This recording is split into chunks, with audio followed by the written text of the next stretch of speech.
दोस्तों, हर हर महादेव, ओम नमः शिवाय, जय महाकाल। दोस्तों, अगर आप महादेव को सच्चे दिल से मानते हैं, उनकी पूजा करते हैं, तो नीचे कमेंट बॉक्स में लिखें हर हर महादेव जरूर लिखें,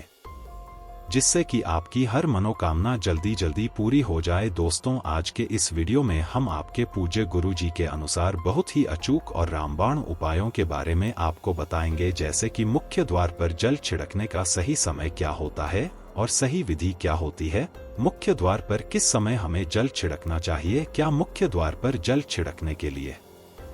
स्नान करना आवश्यक है या बिना स्नान किए भी मुख्य द्वार पर जल का छिड़काव किया जा सकता है, जल कब छिड़कना चाहिए, झाड़ू लगाने से पहले या फिर झाड़ू लगाने के बाद। और एक और प्रश्न है कि क्या पीरियड में हम अपने घर के मुख्य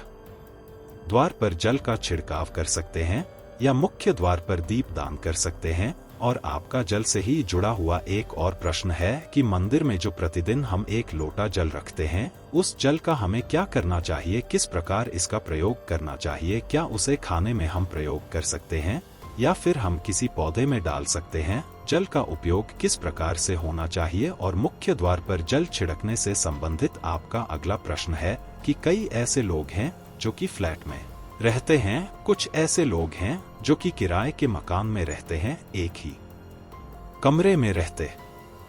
हैं, तो उन्हें अपने घर पर मुख्य द्वार पर दीपदान किस प्रकार से करना चाहिए, जल कहाँ छिड़कना चाहिए, मतलब वहां किस जगह को मुख्य द्वार मानकर मुख्य द्वार से जुड़े हुए उपाय करें। तो आज की वीडियो पूरी तरह से आपके प्रश्नों पर ही आधारित है, इसलिए बहुत महत्वपूर्ण है। वीडियो को शुरू करने से पहले आपसे हम रिक्वेस्ट करते हैं कि इस वीडियो को लाइक अवश्य कर दीजिए, चैनल को सब्सक्राइब करके बेल आइकन का बटन अवश्य ही दबा दीजिए, क्योंकि आपका एक लाइक और एक सब्सक्राइब हमारे लिए बहुत महत्वपूर्ण है। और वीडियो को शुरू करने से पहले अगर आप महादेव को सच्चे दिल से मानते हैं, उनकी पूजा करते हैं, तो नीचे कमेंट बॉक्स में लिखें हर हर महादेव जरूर लिखें, जिससे कि आपकी हर मनोकामना जल्दी जल्दी पूरी हो जाए। मुख्य द्वार पर जल छिड़कने का सही समय क्या होता है और सही विधि क्या होती है। तो देखिए, अगर आप मुख्य द्वार पर जल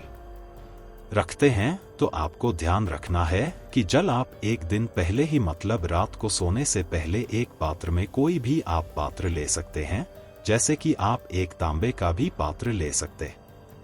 हैं। तांबे का ना हो तो आप पीतल का ले सकते हैं, स्टील का ले सकते हैं, चांदी का ले सकते हैं, जो भी पात्र आपके पास उपलब्ध हो।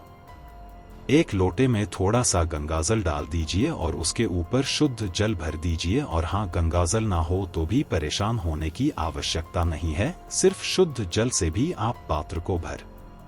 सकते हैं और उस जल से भरे पात्र को अपने घर की रसोई में रख दीजिए। आप अगले दिन सुबह उठकर इस जल का छिड़काव अपने घर के मुख्य द्वार पर करेंगे। अब बहुत से भक्तों के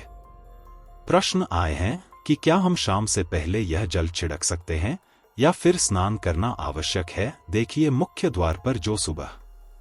सवेरे सबसे पहले जल छिड़का जाता है, जैसे कि जो रसोई में रखा हुआ जल होता है, इस तरीके से उपाय के तौर पर किया जाता है। घर में किसी भी प्रकार की परेशानी हो, किसी भी प्रकार की दुख दरिद्रता हो, गरीबी या फिर क्लेश बहुत अधिक रहता, तब किसी भी प्रकार की नकारात्मक ऊर्जा से आप परेशान हैं, बहुत समय से परेशानियों में घिरे हुए हैं, तो ऐसे में घर की रसोई में जल रखा जाता है और यही जल घर के मुख्य द्वार पर सुबह उठकर छिड़का जाता है। इस जल के छिड़काव से आपके घर की कोई भी परेशानी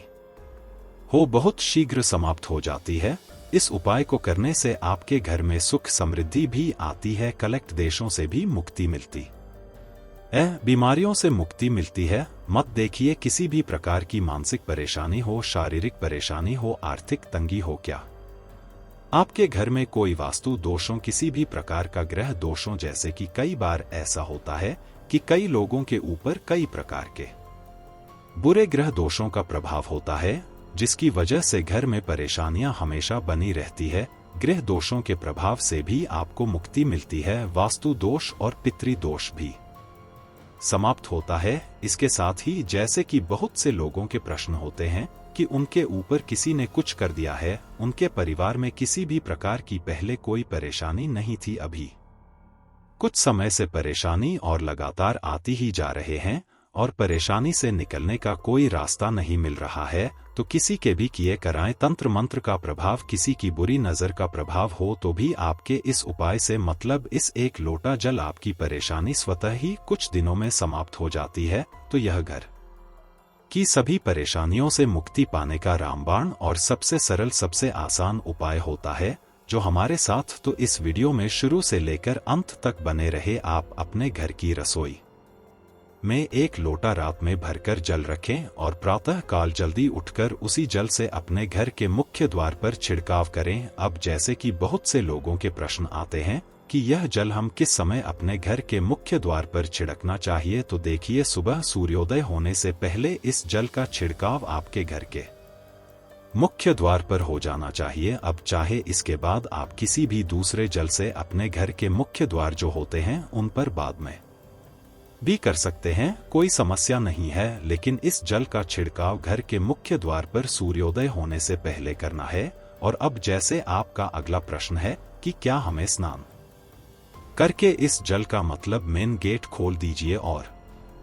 उसके बाद मुख्य द्वार पर इसी जल का छिड़काव कीजिए। और जल का छिड़काव करते समय अपने पितरों का ध्यान कीजिए, मां लक्ष्मी का ध्यान कीजिए, क्योंकि कहा जाता है कि सुबह सुबह महालक्ष्मी सबके द्वार पर आती है। जिनके भी द्वार खुले होते हैं, जिनके घर में जल का छिड़काव मुख्य द्वार पर हुआ